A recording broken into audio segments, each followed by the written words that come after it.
the clue that raised eyebrows, it was the moment that followed, this moment. She's the first black woman on the Supreme Court and the first justice to have been a federal public defender.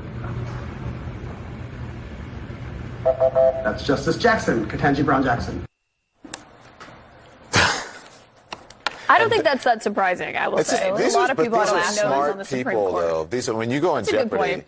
When you go on Jeopardy, She was just confirmed. Okay, right? but listen, She's if been you're in the standing news. She's been in outside, the news. I think Caitlin's right. If you're standing outside of a mall or whatever, and people may not know, when they do the man on the street thing, yes. But when you're smart enough to be a contestant on Jeopardy. You got to know about current events to be on Jeopardy. Maybe not to be successful on Jeopardy. And history-making ones. Yeah. Yeah. Yeah. All right.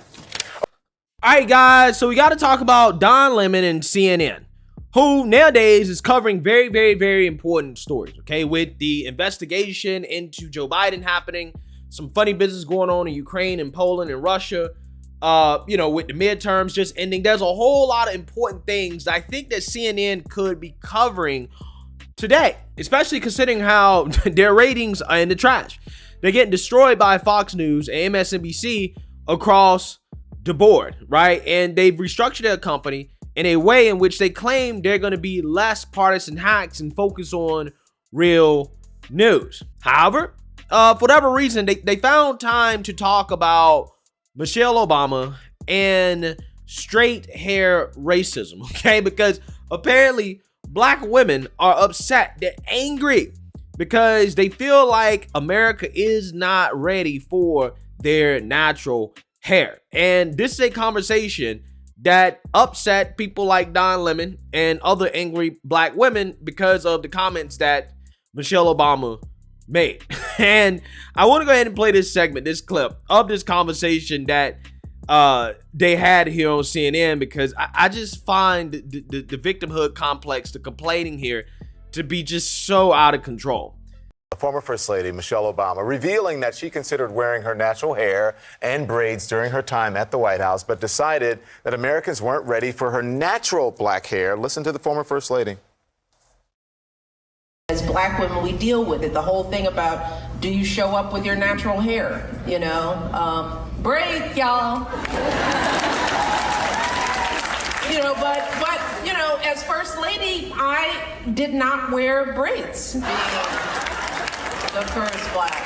I just, we gotta ease up on the people. Just like, because I thought about it. I was like, it would be easier. Nope, they're not ready. And the former First Lady says that she kept her hair straight so her husband's administration could focus on other issues and not her hair. The Obamas were very cognizant of how much attention was paid to how they looked and how they acted because they were black. They also knew how powerful representation was and still is. So, like this moment, this was in 2009, when a young black boy reached up to touch the president's hair. So, Carrie, look, it's a thing for us, like this whole hair thing that I struggled with as a kid. I used to process my hair, but the blowout, if you remember that, I don't do it anymore. This is my hair. But especially for black women, it's a thing. So getting jobs, perception, and so on. So you've dealt with that, I'm sure, with your career and in your personal life over the years. You relate to what Michelle Obama is saying? This is why we love Michelle, because very much like what the president said, when that little kid reached out to touch his hair, he could relate to who he was. That is what's happening every single day when I hear Michelle say things that relate to me and the life in which I live. When I decided I wanted to be in TV, Don, I was told, in no uncertain terms, by the news director who hired me, how will you wear your hair? And I looked at him, and I remember like it was yesterday, and it was in 2000, it was in West Virginia, and I was just like, wow, I'm gonna wear my hair how I wear my hair, which was natural. This obviously is not my hair, but I wore my hair out, which is, if you wash it, it looks like it could be texturized. It's not very familiar. You know how it is. And people call it kinky, or whatever you want to call it. Sometimes America, especially for black women, has made us feel like our hair is unacceptable. Yeah. So we straighten. we perm it. This is a unit. This isn't my hair. I'm not fooling anybody, but this is what has been more acceptable. And sadly, I've given into that in many ways, much like what Michelle Obama said. She was like, the administration isn't ready. Really, it's just so sad. It really is. I have like fake little clip-ins that I wear every day, and Don sees my fake hair in the makeup room. I wanted some. But that is not, hold on, but I don't want to equate. That is not to say it is nowhere near what black women have gone through with their hair. It is nowhere near. It is not the same. I'm just trying to tell you, I hear you. I would never ask to touch anybody's hair. I just wouldn't. I'm not fascinated to walk up to you, Poppy, touch your hair. Or I wouldn't want to walk up to my colleague that isn't black and touch their hair. Right. And the fact black women are treated like exhibits, in a museum, for lack of a better word. It really is. I want you to know every time that happens, we're in our mind, here we go again. And you want think to touch my hair. that often our kids are being taught the wrong lesson now? Absolutely. Yeah. Teach your kid that we have different texture hair. It's still the same thing. It still grows. It may not be as long. It may not be as blonde naturally. If you notice that someone's hair may not seem like it's their hair, please don't ask, what is that on your head? How do you wear your hair? Is that all your? Everyone wears extensions. For some reason, when black women wear extensions, it's like everyone stop and take a look at this person who is an exhibit. They have long hair. Why is that? None of that should be a conversation. There's a song, do not touch my hair. Literally built on the fact that that's what women have dealt with, black women specifically. Jesus Christ, man. Wow. I can't believe they actually aired a segment about straight hair / natural hair racism towards black women in this country when we have so many more important things to talk about. Okay, listen, I don't mind doing what I call low-hanging fruit stories, right? But, look, man, that's CNN, okay? This is why your ratings are in the tank.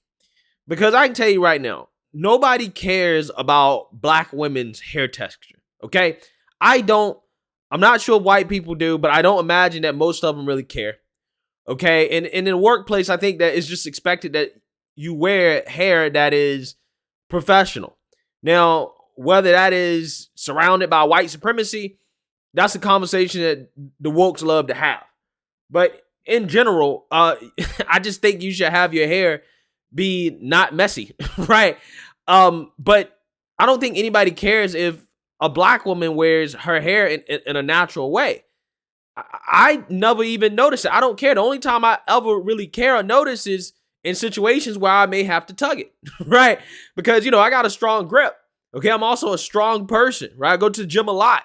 So, if I end up having to tug in situations where it's appropriate to tug, I might pull off the wig, right? So I'm just saying, that would kill the mood, right? And that's the only time I actually care. And from my experience, personally, right, y'all can, tell me what you think about this. But as a black person, even when I get my hair cut, when I don't get my hair cut, I don't think that white people really notice all that much, okay? Black people definitely can tell the difference when a black person hasn't had their hair cut. But in my experience, white people really can't tell or really even care if a black person has had their hair cut, like a black man, unless it's like super messy. Or if it was long, like they had an afro and then they cut it. That's the only time I've ever heard a white person really comment on my hair or a haircut that I've had or whatever is when there's been like super, obvious changes. I'm talking about going from a fro to like, again, a buzz cut or something like that, or a fade. That's it. So I think in my experience, personally, again, I'm not a black woman, so I only can say so much.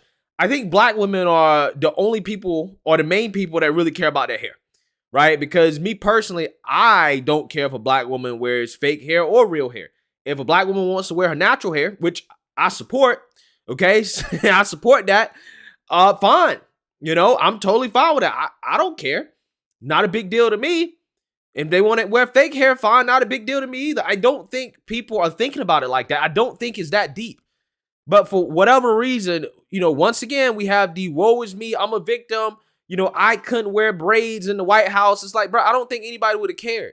I really don't think anybody would have cared if Michelle Obama decided to braid her hair. Who cares? Maybe a bunch of women care. I don't think men care that much. I really don't. I really don't.